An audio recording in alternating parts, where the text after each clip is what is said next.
Now let's go ahead and finish up with our lava planet. As we can see here, it's not looking much like a lava planet. It's almost looking more like a moon. So we need to give this thing some color. So let's go ahead and hit Command B for our color balance. There we are. Let's go to shadows first. We'll start going just left to right. We'll go 100, tab 0, tab 100. And as you can see, oh, not 100 there. Let's do negative 100. As you can see, we're all red and all yellow here. So we're going to do the same thing here. And actually, we can just grab the sliders and do it this way. This time all red, all yellow again. And in our highlights, we're going to actually give this just a little bit less. Let's bring this up around, say we take it up to around 70-ish. There we go.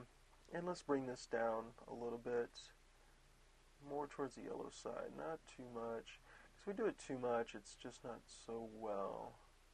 Actually, it doesn't even really matter. It doesn't look like it's giving us much of a color change here. Let's do around 20. 20 looks good. Hit OK.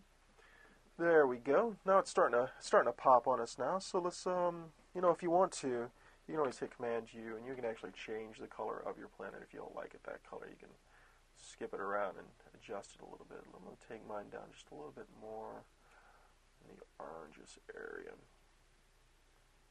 Saturation. Let's bring it up some. I'll bring it up too high. Actually, it doesn't look like it's doing too bad at too high. And our lightness. Let's put our lightness back at 0. I like it there. There we go. Now it's starting to come out. Let's we're going to save it here, and we're going to move on to the next part.